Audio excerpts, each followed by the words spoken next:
देखिए, अब तक बीजेपी कार्यालय के बाहर प्रदर्शन होता था, लेकिन आज वित्त रहित शिक्षक बीजेपी कार्यालय के भीतर पहुंच चुके हैं। अटल सभागार के ठीक सामने आप देखिए कि हजारों की संख्या में ये सभी शिक्षक हैं, वो पहुंच चुके हैं। सभी के हाथ में बैनर पोस्टर है। दिवंगत वित्त रहित कर्मियों के परिजनों को 10 लाख का मुआवजा की मांग है। इसके साथ साथ कई सारी मांगे हैं। मोदी जी का समर्थन भी कर रही हैं, तो उनके खिलाफ नारेबाजी भी हो रही है। महिलाएं हैं, इनसे पहले बात कर लेते हैं। आज बीजेपी कार्यालय के भीतर आप लोग? हाँ, हम लोग की डिमांड जो है यही भाजपा कार्यालय से ही पूरा होगा। हमारे सम्राट चौधरी हम लोग की इच्छा को पूरा करेंगे। हम लोग को अनुदान के बदले वेतनमान देंगे और हम लोग यहाँ से कुशल मंगल अपने घर जाएंगे। उन्हीं से क्या चाहती हैं? हम लोगों का भी कल्याण। हम लोग वेतनमान के लिए यहाँ पे आए हैं। सब लोगों का इन लोगों ने किया है। माननीय नीतीश बाबू ने, सम्राट चौधरी ने, उसी तरह हम लोगों का भी कल्याण करें। तो उम्मीद आप लोग को बीजेपी कार्यालय से ही है? जी, पूरा उम्मीद है बीजेपी कार्यालय से ही। क्या देखिए, समान प्रबंधकीय व्यवस्था के तहत संस्कृत और मदरसा को मिल गया। नीतीश कुमार जी बिहार सरकार दे दिए और उसी समान प्रबंधकीय व्यवस्था के तहत हम लोग 50,000 वित्त रहित कर्मी अभी बिना वेतन के काम कर रहे हैं।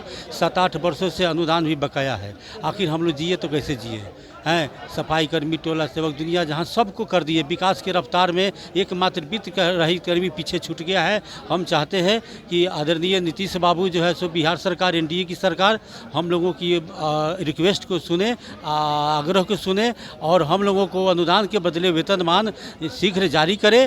क्योंकि हम लोग के पास अब कोई विकल्प नहीं है। 5-6 साल सर्विस बच गई है। आधे लोग रिटायर कर गए हैं, आधे लोग बचे हुए हैं। अभी लोग हम लोगों के बाल बच्चों के लिए कोई वेतन हम लोगों को एक फिक्स कर दे ताकि जीविका हम लोग के चल सके। कितने साल से आप लोगों को वेतन नहीं मिल रहा है? 40 वर्षों से वेतन नहीं मिला है वित्त रहित लोगों का, जो शुरू है अभी तक।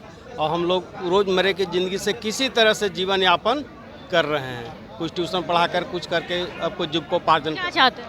वेतनमान के लिए, ओनली फॉर वेतनमान के लिए, कि कुछ हम लोग के वेतनमान के लिए करें। और देखिए कि जिस तरीके से आज यहाँ पर बीजेपी कार्यालय के बाहर जो है प्रदर्शन कर रहे हैं, साफ तौर पे कहना है कि यहाँ हम लोग एनडीए की सरकार ही हम लोग की मांग को सुनेगी। जिस तरीके से सभी की मांग सुनी गई है, उसी तरीके से आज हम लोग की भी मांग सुनी जाएगी। लगभग 50,000 वित्त रहित शिक्षक हैं। 40 साल से इन लोग को कोई अनुदान राशि नहीं मिला है। कई साल से इन लोग को पेमेंट नहीं मिला। ऐसे में इस महंगाई में अपने परिवार को कैसे चलाए? कैमरा पर्सन प्रदीप के साथ अंकिता सिंह, कशिश न्यूज़, पटना।